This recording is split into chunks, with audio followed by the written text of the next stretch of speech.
Okay, so Mavis Staples, before she starts singing Eyes on the Prize in her live album Hope at the Hideout, says, "We've come here tonight to bring you some joy, happiness, inspiration, and some positive vibrations. And we want to leave you enough to last you for the next 6 months." And seeing your play was like that for me. Oh, bless you. It really was. It's like I've been hyped for like 4 months straight. You just won my heart just by quoting Mavis Staples. My goodness, how great. I was listening to the album recently and I was like, that is what Hamilton is like for me. Like, it just gave me, I don't know, just like energy and hope and nourishment for just ever since I saw it. So it completely blew me away, and that's what great art, I believe, should do. So it's been like this phenomenon in my life. Anyway, I'm going to stop fangirling on you, but please don't. No. Okay, I'll sustain it a little bit. But we'll we keep it going. We were doing this thing with the Public Theatre, and we were in New York for the Great Oscar Eustace. Yes. And for International Women's Day, and so it just seemed perfect to talk to you about the play. So thank you so much for doing this. Oh, it's my pleasure. So for those of us that aren't lucky enough to be in New York here to see the play, and it's almost impossible to get a ticket at the moment, could you give us like a 30 seconds, like highlight reel synopsis? Yeah, sure. Hamilton is the story of our nation's first Treasury Secretary, and it's as sexy as it sounds.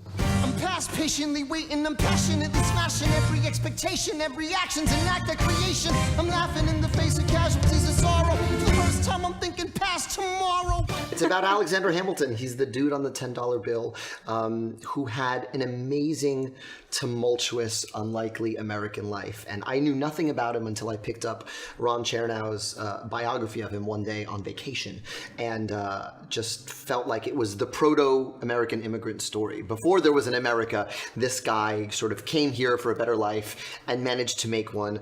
It's also, in a weird way, a love letter to writers. This is a guy who wrote his way out of his circumstances, wrote his way into power, and also wrote his way to ruin, blew up his own spot, and caught beef with all the other founding fathers. And the music I use is all the music I can get my hands on. Yeah. So it's hip-hop music, and it's R&B music, and it's Beatlesque music for King George. Yeah. But it's our goal is to eliminate any distance between a contemporary audience and this story that happened over 200 years ago. Yeah, I mean, I think that's why people are so psyched about Hamilton, is that you just kind of blast through every expectation and tradition. You know, you use music that would be seemingly incongruous with the time, but that is so perfect as a way to express these ideas. And structurally, I steal a little bit from Harry Potter, I have to tell you. What? Because the opening scene, Hamilton meets Aaron Burr, and he says, Aaron Burr, like, help me, like, I want to be in this world. And Burr gives him the opposite advice of who he is. And then he meets his real friends, Mulligan, Lafayette, and Laurens, and it's exactly Harry Potter meeting Malfoy first, and then seeing his real friends on the train, being I like these guys better. I completely forgot that, because in the first book, Draco tries to be like, you know, I can help you. I can help you. Like, just tries to befriend with the right people. And Harry has this instinctual, like, this guy is clearly an asshole, and I have to. Yeah, everything I learned from those books. Yes, this is great. Harry Potter's everywhere. It's the ultimate universal story. Okay, good. So you wrote this play, which is set how many years ago now? He was born in 1755. We go all the way through his life till his death in 1804. Told with contemporary music, with all different kinds of music. But it's also been there's been this amazing response to it, because you cast a multiracial cast in the roles of, you know, who would traditionally have been white men. So I'm really interested. You kind of really have broken the mold. Did this just kind of like flow naturally from you as a person and an artist, or was this it happened very conscious, organically. You know, I got to this end of the second chapter in this book. I get to the part where he literally writes an essay and gets himself out of the Caribbean. And I said, this is a hip-hop story. So even in my first read-through of the biography, I was casting hip-hop and R&B artists in my head. I was never picturing the literal founding fathers. We know what they look like. It takes exactly no research to find out what the founding fathers actually look like. You just open your wallet. Right. So the fun for me was in, all right, well, which R&B artist, hip-hop artist, music artist has the feel of the temperament. So, with George Washington, I was thinking about Common, and I was thinking about John Legend, and that's actually a pretty good description of Chris Jackson, who plays him. When I read the name Hercules Mulligan, I thought that's the most Busta Rhymesian sounding rapper name.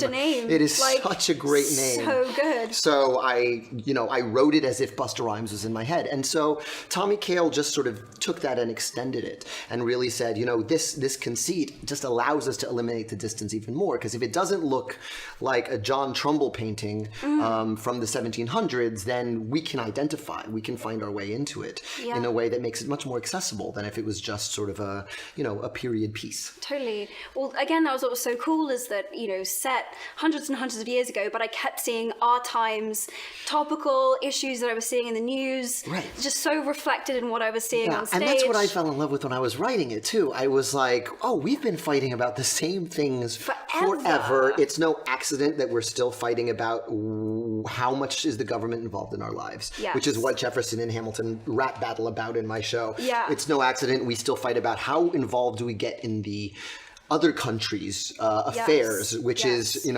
our rap battle, it's the French Revolution, do you get involved in the French Revolution but is still just applicable to any foreign venture the United States has, and it's also no accident that. Everyone who dies in our play dies as a result of gun violence. That's the other thing that is in the founding of our Constitution that we can't seem to get right. But is, plagues even our show, much less our country. Yeah, and also who's an American, who gets to live here, who's a true American, what does that mean? Absolutely. All of that stuff, I was like, wow, this has everything. Jefferson was using immigrant as a way of denigrating Hamilton way before Trump ever entered the scene. Came anywhere near any of this stuff. It's so great. It's difficult for me, obviously, not to look at it through the lens of HEFORSHE and the work that I'm doing, and Angelica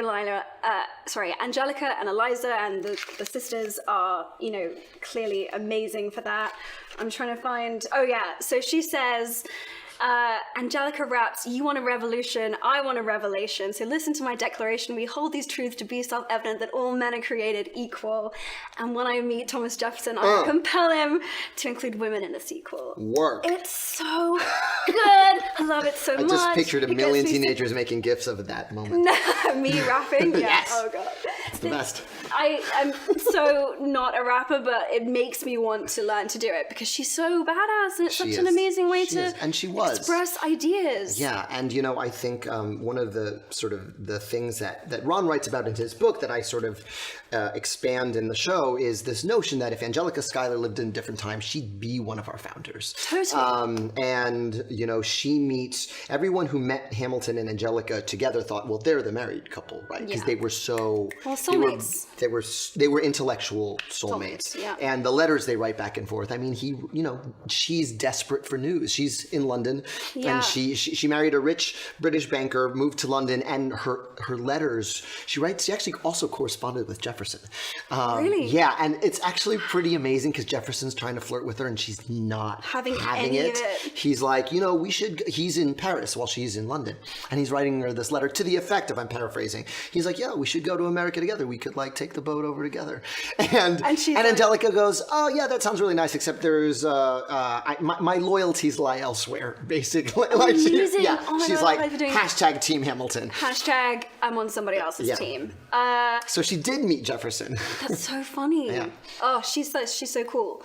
So I'm interested though, because you've included these really political things in your play, and I'm interested, do you think that storytellers have a responsibility to drive us forward as a society, to encourage us to perceive things in new ways? And if you do, does this ever weigh heavily on you? Do you ever feel like that's a responsibility? No, I'll tell you the way I think of it. I think storytellers can't help it. Your worldview affects what you see in the work, and it affects what you make. Right. Anything that's political in Hamilton's story is inherent in Hamilton's story, at least the way I know how to tell it. Yeah. And so I think the notion of Hamilton as an immigrant story, maybe another writer would not have seized on that as the through line. That was definitely my way in. Yeah. Having parents who were not immigrants, they were born in Puerto Rico. They came to New York. My dad didn't speak a word of English when he came here, and he came here to get a better life. So I'm familiar with that story, that immigrant narrative of like, we're going to come here and we're going to do the jobs no one else wants to do, and we're going to work twice as hard. And I recognize that in Hamilton. So that's what comes out when I write him. Someone else may have a totally different version, but I really try not to think of writing as a burden at all. My job's to fall in love, because it's got to sustain me. This show took 6-7 years to write. It's got to sustain me for 6-7 years. And so, the politics inherent to the show are just what come out of me when I write about this thing. And it's also, but it's really about being inspired and being in love. Like, there are a million biopic, biomusical worthy subjects, but if I don't know the way to tell it, I can't tell it. So if it starts to feel like a responsibility and it feels like homework, I mean, I know you love homework. I love homework. I don't love homework. I need it to feel like a love affair. It can't feel like homework to me. No. But that's sort of how I approach it. So kind of what you're saying is that art is just incredibly personal. It's just like everyone will read the same thing a different way, will experience it differently. And I think the ultimate way in which art can be political is that I think it engenders empathy, which is the thing that politicians can't seem to do. They can't do. If you feel like you know someone because you've spent 2 hours chronicling their life in a story, or you've seen some movie that gets you under their skin and in their heart, you can't dismiss them as other anymore. No, do you know what I mean? It's so true. I talked about this yesterday when I was talking to Forrest Whitaker, just saying that like, once you've seen a movie that has just opened you up to somebody else or in a different perspective, you can't unsee it. That's right. That's it. You're done. You're changed forever. You can't go back. You're changed. Yeah. And that's what's so amazing about art and movies and plays and things. So, still on the topic of just awesome womenness, Renee did this awesome rap, which I know that you co-wrote for the BET Hip Hop Awards cypher. Wasn't she incredible? It was so good. Yeah, she's the best. So she said, I came to represent the ladies of our history. We know the founding fathers, but the mothers are a mystery. That's right. So, in your play, it's really interesting because Eliza chooses to erase herself from the narrative when she discovers Alexander's affair. But a lot of women just have been erased from history, where often, you'll read quotes that's like anonymous. And normally that was a woman, or we've seen so many women have to write under pseudonyms, under male names. Even Jo Rowling, who wrote Harry Potter, insisted, or those great Cormoran Strike books, they're so good. I know, so good, but said she wanted to be JK because there's so many kind of like irritating things that hold women back when they become a female writer or a women writer or whatever that even means. So I'm really interested. How do you think that women and men can reclaim women's history and the narratives and perspectives of women? And you did this in Hamilton. You essentially had to create these stories for women because there's just less. Yeah, there's not a definitive Pulitzer-winning Schuyler sisters biography. No. There isn't. We had to go. I had to go and do the research, and I relied on Ron a lot. And to me, one of the most moving things about Hamilton's story is that it is cradled by his wife's story. Yeah. She's the one who brings it to us. Yes. And the last chapter of Ron's book is about her incredible life and how much she accomplished. She established the first private orphanage, which still exists in the form of the Graham Windham organization, which helps foster kids into adulthood, and ran it for 27 years. And if you had put that in a screenplay, people would be like, it's too on the nose. Yeah, you can't have the widow of the orphan establish an orphanage. It's crazy. Except it really happened, and it's heartbreaking and beautiful. The other thing that's really tragic is she really, she had 7 kids besides Philip, who passed away. Wow. And she really tried to get one of them to write her husband's life story, and she passed away before it happened. One of her sons eventually did complete it, but I also feel for the kids. He left behind so much writing. It's like, how do you begin to make sense of it? But that was her thing, was please tell my husband's story. She was so selfless in that way that women are so often asked to be, and so often assume, as opposed to my story being told, as opposed to the woman's story being told.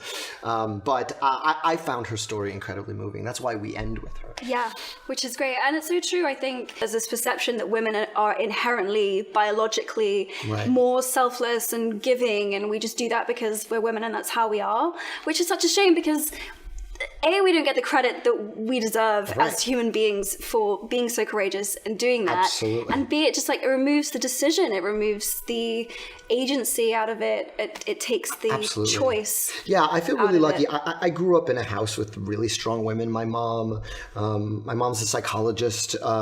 She was a teacher. She was getting her master's when I was born, and then she's a psychologist. And she was, she had a private practice in our house. So it was like, mom's working, we have to sneak around the patients and like go home. And my wife is the same way. My wife was a scientist when we started dating, got bored of being a scientist, and then went to law school while Heights was happening. So she's a lawyer. Then. Yeah, she's the brains of the outfit. Actually, yeah, I'm slumming it. Wow. Yeah, that's so cool. So that's, I say that to say that like that thing of women are encouraging, or like that was never my experience as a kid. It was just, they were just getting shit done. just getting so much shit done. Yeah, that was just the thing. Wow, that's awesome. Yeah. I love that you're married to like a scientist. That's super cool. I told her to go right to med school from law school. Just like get the trifecta. Just why not? Yeah, just be the scientist, lawyer, doctor. Oh, wow. She was like, the last one takes too long. Yeah, it's so true. That one takes forever. Okay, so speaking of awesome women, which female storytellers really have inspired you? Oh, so many. Even in just the musical theater genre alone, there are so many incredible examples. I think of my friend Janine Tesori, who's the composer of Fun Home, which is an unbelievable show. If you haven't seen that, go see that. Yes. Go see that. It was part of our HEFORSHE last week. It's amazing. Yeah, it's a beautiful, cool. And it's really, and in addition to just being an incredible, like, that's a story that you would think. People always go, oh, a musical about a founding father. Oh, a musical about a lesbian cartoonist. Like, no, it's actually the perfect form for it. And she's she and her co-writer Lisa really unlocked that. So she's a huge. She's one of my heroes. I think of Lizzie Swados, who passed away, who is the composer, who, by the way, was writing hip-hop in 1978 for Broadway with a musical called Runaways, which she wrote all the music, lyrics, books, and directed. And so she's one of my big heroes in the theater scene. And then, I think of, God, I'm thinking of all, like, the young authors growing up. Like, I'm thinking of Beverly Cleary, and I'm thinking of Madeline L'Engle, and I'm thinking of, Judy Blume, and I'm thinking of all these incredible, and J.K., of course, the women who raised my brain. Yes. Because those were my books. Those were just my books growing up. That's awesome. Speaking of books and, things that changed your brain, it's impossible for me to look over the fact that Hamilton focuses so much on the importance of education, teaching yourself, the power of education, the power of writing. Was there something that really drew you to Hamilton? Yeah, absolutely. It's very much a love letter to writers and being able to really change your life with writing. That's what Hamilton did. Yeah. One of the first letters we have is a letter to his friend Ned Stevens. He's 14 years old, and he's talking about how miserable he is. He's working for a trading company. He's basically running a trading company because the owners are on ships. They're sailing around, and he says. I may be said to be building castles in the air, but we have seen such schemes successful when the projector is constant. I shall conclude. For me, me, this was a huge problem watching your play. It's just that like words just like get me. It's like I mean, we have seen such schemes successful when the projector is constant. I mean, knock me out. And then he says, and hang on a minute, roll the rewind. How old is he when he wrote 14 years old. No, this isn't fair. 14 years old. 14? Yeah, and then So he's like a he's a prodigy. Like a genius. Yeah. He's like a prodigy. And literally wrote his way out. And he concludes that letter by saying, I shall conclude by saying that I wish there was a war. Because he knew he didn't have money and he didn't have family. He knew the only way for him to rise in society was to gain military glory. Was for things to get mixed up. Yeah, things to get mixed up and for him to be able to, but also like the valor, the sort of acclaim that comes with winning a military victory. He said, I'll either die virtuously on the battlefield, and I think he had a lot of teen martyrdom fantasies about that. Right. But if that doesn't happen, I'll have had a command and I can rise up. And the whole time he's working for Washington, he's like, I don't want to be your secretary. I want to be fighting. Like he's the only one on like best job at the war, like not fighting, writing, doing the thing he's best at. And he's like, please let me fight. Please let me fight. Please let me fight. Please let me fight. So interesting. And do you think that's because there's this idea around like, as a man, that's just like the ultimate glory, even though he clearly has the most amazing brain of anyone ever. Yeah. Ultimately being a fighter is like... Yeah, I think he was accustomed to that, but I think he really understood. I think it was his survival like instinct was super crazy good, and he was just like, if I leave here just having been a secretary, that doesn't get me anything. No. I don't have anything. And do you think that's also the idea of sacrifice, of what he was of the idea of sacrifice, of what he was willing to do for his country, and that he wanted to show how much he was willing to die for his beliefs, to die for this idea. Absolutely. And you see that borne out again and again. You see him take on unpopular opinions. You see him take on other popular, it's all about being the crusader. He's a crusader. Yes. Whether it's with himself during the war or with his ideas when he's defending the Constitution, whether he's fighting with Jefferson over what the government should do. Yeah. I'm right. Yeah. And one of the first letters he has a letter to John Laurens where he says he's talking about he says, I need you to find me a wife. And it's kind of a crazy letter. He goes, I need you to find me a wife. She should be pretty but not too pretty. It's very like bro. It's a very bro letter. Bro-y letter. Yeah. He goes, she needs to be pretty, not too pretty that I have to like worry about it. Basically, I'm paraphrasing. And then he says, and as to her political opinions, doesn't matter what they are, I will convince her to mine. This is Hamilton who says this? This is Hamilton who says this. I'm liking him less now. Yes, I'm sorry. But that's a real letter. Yeah, but that's also speaks to his arrogance. I was so seduced. You were seduced by schemes. Moments ago.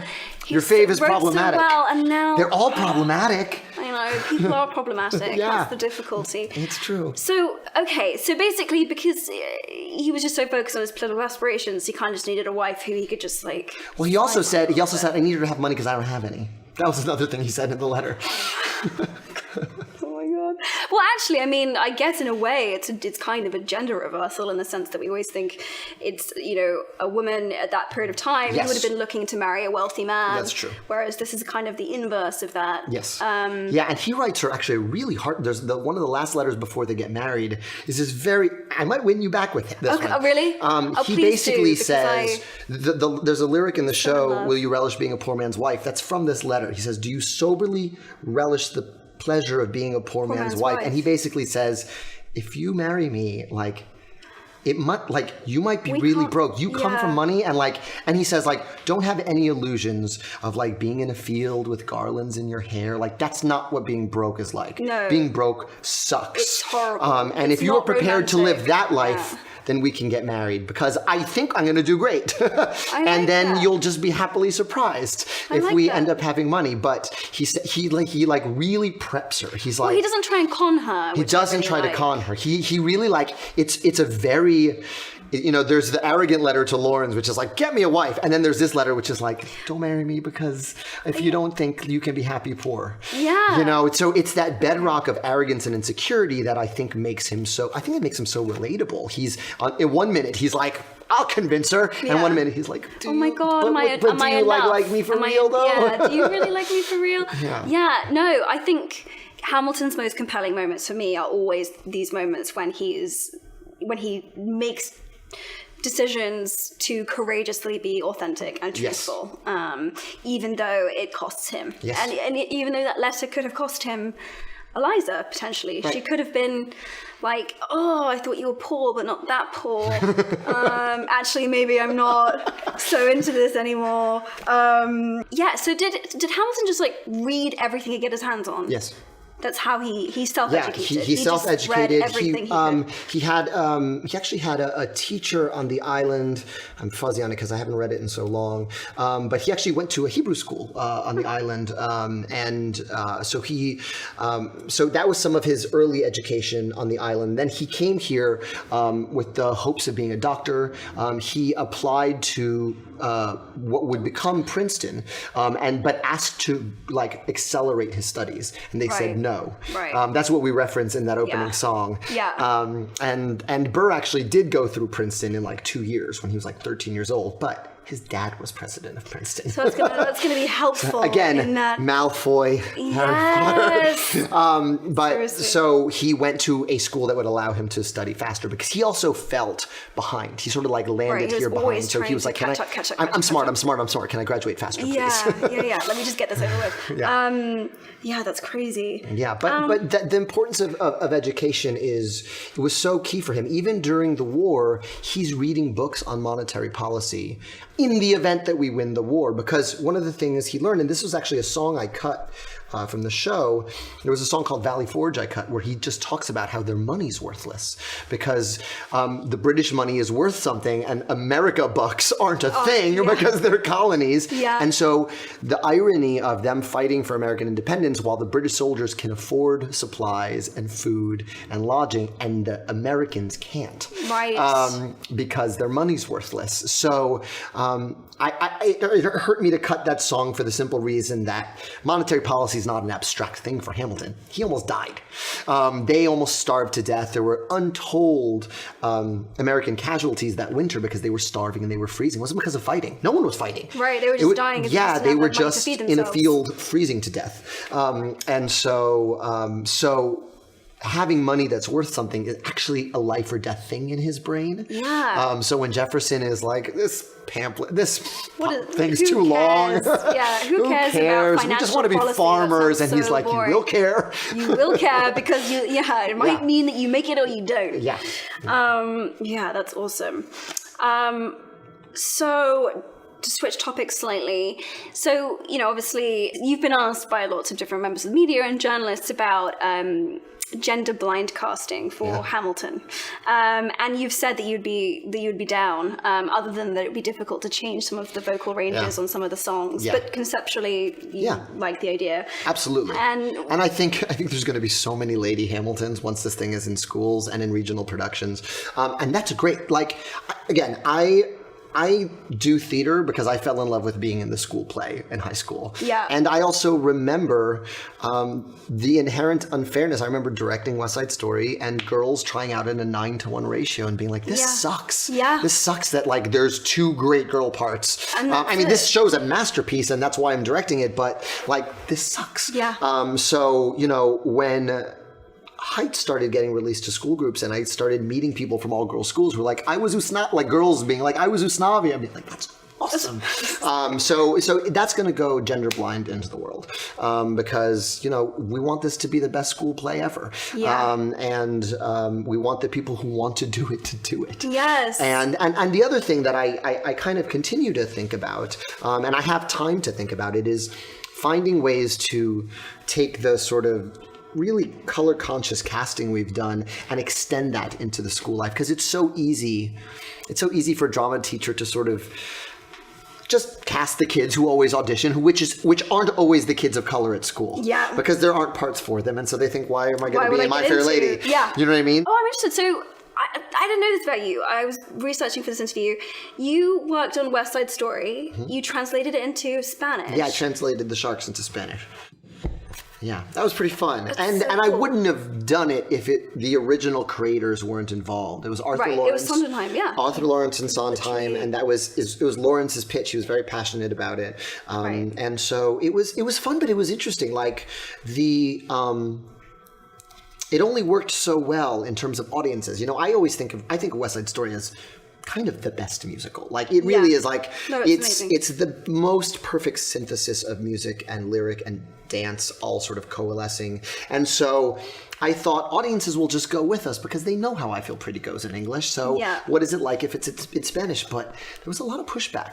Really? Yeah, and the producers actually put back a lot of the English that I had translated because it's one thing, you know, within the Heights we don't think twice about it to Yeah. go back and forth between Spanish and English because it was built into it originally. Right. But messing with a classic comes with its own sort of pitfalls. And so people really pushed back. There were people who really liked it. And there were people who were like, can you just sing I Feel Pretty? Like, I love I don't Feel want- Pretty. Yeah, don't So mess with I sort of learned the lesson of like messing with a classic. Even though I had the blessing and was working with Right. sort of the creators of the thing, it was an that's interesting interesting. experience. So you worked on West Side Story, you worked on In the Heights, which I absolutely loved that musical too. Yes, and you just wrote music for the new Star Wars. So you've worked on so many different kinds of things, and I'm interested when I look at those pieces that you've dabbled in as a theme, like masculinity and what that really means seems to connect a lot of the pieces. That's yeah, I guess you're right. Look at that. Look at that. Oh, I love it. I'm telling Lin-Manuel something new about his work. That makes me super happy. So I'm interested, within different cultures, do you see, like, perceptions of masculinity and what being a man should be? Do you see it differently within different cultures? It's funny what they are. Like, I remember, you know, I was a vegetarian until I was about 13 years old. way. Not for any political reasons.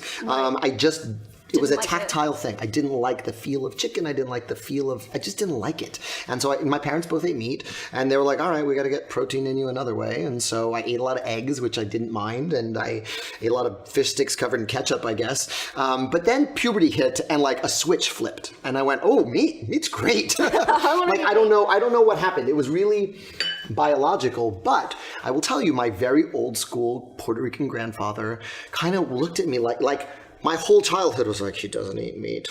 He's I'm not a worried real about man. him. He's not a real man. Like, I'm worried about him, and he doesn't eat meat. That somehow was the marker of manhood. Interesting, though, Puerto Rican. And then I started eating meat. I had my first filet of mignon with him at the Ponderosa Steakhouse in Puerto Rico, and he was like, oh, And you got male approval. yes. You got to sit in the man And I was box. like, what the hell does meat have to do with anything? But in Puerto In Rican that culture, culture, I learned as a child, right, unless you read meat, meat you're equals not a man. manhood. Yeah, so that's like one weird sort of quirky one that I experienced firsthand. That's really as a interesting kid. because I have guy friends who are very environmentally conscious, and there's so much talk at the moment right now about the fact that red meat is such a big contributor to greenhouse gas. It's like the number one, bigger than anything else. So if we just ate less red meat, we would instantly kind of reduce emissions. But for him, even though he's like super into this stuff, he's like, I'm a man. I eat red meat. I can't divorce the I've two. never understood the meat man Me neither. correlation. It's very confusing. I know I'm a lot like, of ladies who really like meat. Yeah. It's just delicious. Yeah. And like, it's so funny that that's become a thing. I don't know what that's a holdover from, but Maybe, it's a thing. I don't know. Yeah, it's interesting. Okay, so that's a And then thing. also, you know, the other thing is like, I'm a straight guy who writes musicals, Yes. which is... Oh, that's interesting. Do people think that you have to be gay to write a musical? Is that like, have you ever heard yes, that? it's a little bit like being a white NBA player. I'm not sure why that is. One, boys who like girls, you're missing out if you don't audition for the school play. There's lots of girls at the school play. Also, boys who like boys also audition for the school play. Yes, Everyone should audition for the school play. Yeah. It's to me, that's what sort of changed my life and made me figure out who I am for many reasons. I think when you're in high school, there's so much live or die drama in your grade. Yes. Like, oh, this person likes this person's not talking to this person, and it feels like the most high stakes it does. stuff in the world. And It's that's only been everything. intensified by social media. Yeah. And for me, doing the school play meant I had friends in other grades. I'm like, oh, it's getting temperature's getting a little high in my hallway. I'm going to go hang out with my friends who are seniors who were in the play. And you have a little heartbreak when your friends graduate before you do, but you also, it also gives you perspective on school in a way that lets you sit outside it. That's so true. My favorite experience from being at Brown was I did a student production of Chekhov's Three Sisters. Oh, fantastic. And it was like, you form such different friendships and relationships with people that you have to be vulnerable with like that and put yourself out there, and like those friendships in that period of time was very meaningful. It meant the most to me when Heights started getting done by high schools, because I was like, oh, there's a generation of people who got their first kisses, Benny and Nina. There's a generation of salon ladies who are going to be best friends for life. Forever, because of this. Yeah, and that's really, like, by doing it is really, that's how I fell in love with theater. It's by doing it. Yeah, totally. I have to talk about the moment in the play that just destroyed me. I mean, I was like, just could not stop crying. I was such a mess. So it was Dear Theodosia, which is where two men sit on stage and sing essentially this incredibly tender love song to their children, and they talk about what being a father means to them, how it was so much more than or beyond what they had even expected, and I guess in the midst of all the politics and the bloodshed and whatever else, this just really felt like the heart of the play for me. Yeah. And it felt like a very unusual portrayal. I feel like I very rarely see men in plays and in movies talk emotionally about what being a father like means to them.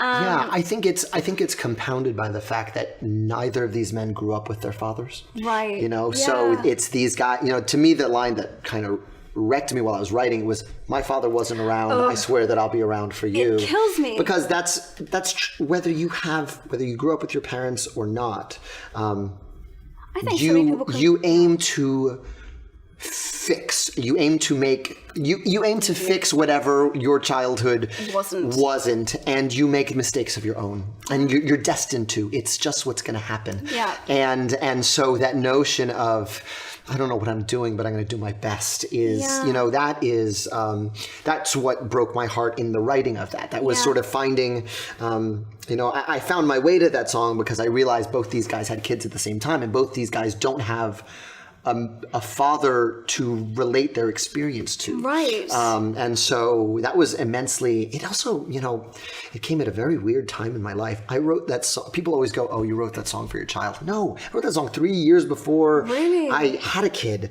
You know, sometimes there's just those weeks where everything in your life changes. I've never told this story before. I was on vacation in the Dominican Republic. I was with my wife's family. My wife's aunt was in the final stages of ALS, which is, you know, incurable and so far. And we were just kind of waiting for the news to hit. She lives in Austria. And so it was a vacation, but it was also, we had this news that was hanging over us. Right. And so the family was very tense and trying to make the best out of a vacation. At the same time all this happened, this tiny stray puppy jumped on my wife's beach chair, licked her ankle, and gave her these pleading eyes. My wife is a lifelong cat person and like changed teams in that moment. Oh no! And was like, oh no! Oh no! Oh no! I really want a puppy. Oh, I want this puppy. And we said, all right, well, if it comes back tomorrow, it's ours, because it played with us all day, followed us around all day. Let it go. Came back with a sister. Oh no! Oh no! So now next day, that day, Vanessa's aunt passes away.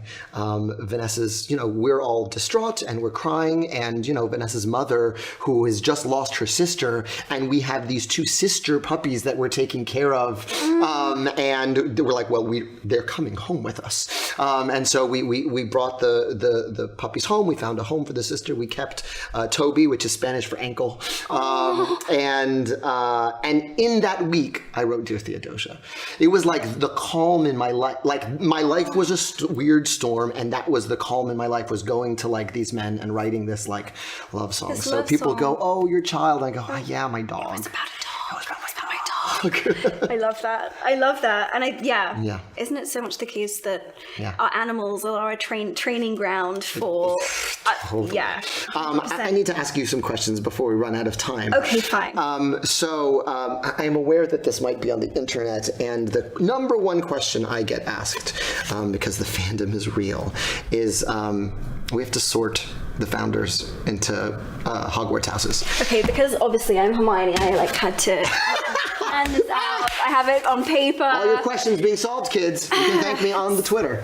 Okay, so it was very difficult for me to sort Eliza and Angelica, and And by the way, none of this like half this, half this. No. Like if you're doing that, you're cheating. You have to live in one house. It's true. You can't live in two houses.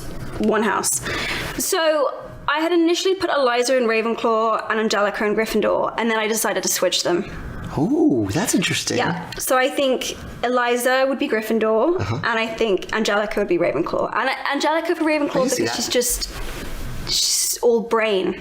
She makes that decision about Hamilton. She assesses the situation. She decides to do the smart thing rather than follow her heart. Yeah.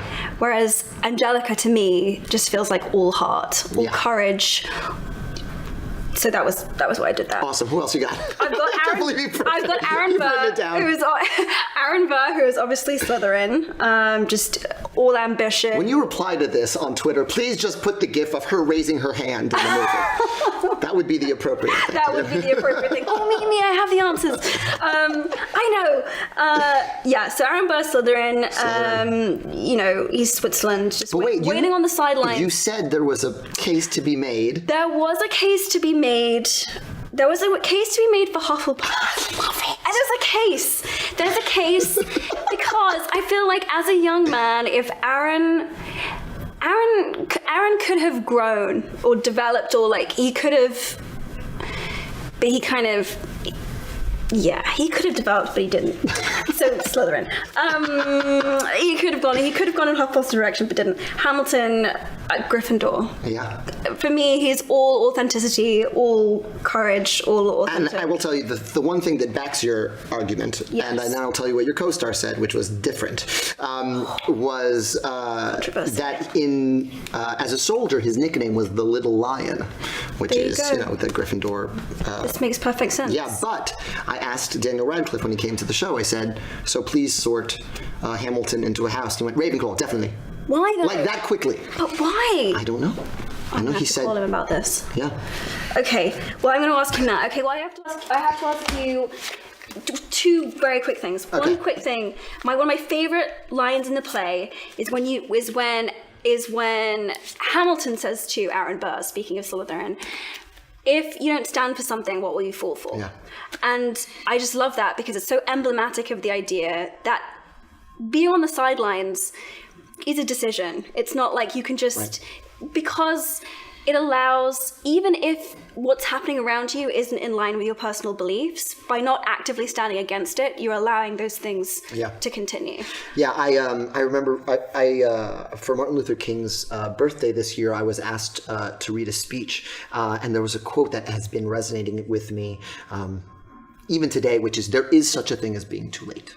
Yes. You know, there is. you know, and that is that's something that's really true, and that's something that, you know, we play with Hamilton and Burr. You know, in terms of when do you act, when do you keep your opinions to yourself? Yeah, when do you keep your cards close to your chest? Hamilton couldn't help himself. He couldn't. And he wears his heart on his sleeve like I do. Where I have and the tragedy in the way we tell it is the time Burr acts and Hamilton doesn't, one kills the other. You know, it's they're not static over the course of the show. They change. Like Burr becomes more in his expression for power and his expression for political mobility. Yeah. He becomes more Hamiltonian, and Hamilton through tragedy sort of retreats. Yeah. Do you see yourself in Hamilton? I see myself in all of them. I see myself in Angelica. It was great fun being Angelica. I mean, the fun of writing is you get to be all of them. You get to be everyone. You get to be all the characters. Some of these songs, you know, that would be enough. I'll tell you another very personal story. I wrote that song, probably the fastest song I wrote for the show. I wrote it in 45 minutes. Eliza needed to say it. I had another song I was trying to write, and then I was like, oh, Eliza needs to say this now. And I wrote that song, and I played it for my wife, tears running down my face. And she looked at me because she is not in the business, and she goes, oh, is that what you wish I would say to you? Is that what you wish I would say to you? And I go, no, it's what I say to you. I mean, it's actually my letter to her. You know, so he for she. Okay, that's amazing. Everyone should read the lyrics to that song. Okay. But yeah, that's actually my love letter to my wife. That's That makes me like you a lot. That's great. I'm gonna go listen to that after this and like just cry. So other than this, I have to ask, you're an amazing freestyler. Yes. You can just do this. You're an amazing beatboxer. This is great.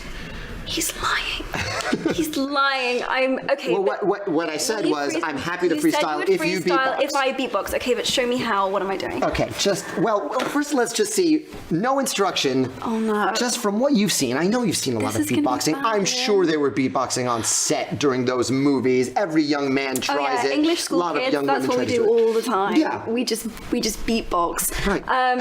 Okay, this is gonna be so bad. It's gonna be awesome. Do I cover my mouth? Yeah, Is just that for my okay? sake. Yeah. Do I do this just so I don't spit at you? Yeah. Okay, it's sort of great. like the spit guard. This is gonna be so embarrassing. Okay, Okay. what am I freestyling about? Gender equality. Fantastic. It's International Women's Day. It's he for she. Yeah. Gender equality. Feminism. Are you a feminist? Yeah, absolutely. Love that. Great. Yeah. Okay. Okay, back to this. We can talk to We can talk in a minute. Okay, so what kind of beat do you want? Slow or fast? whatever you got. This is gonna be bad. Okay. This is gonna be amazing.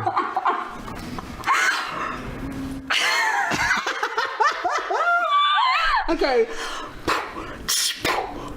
Perfect. Yeah.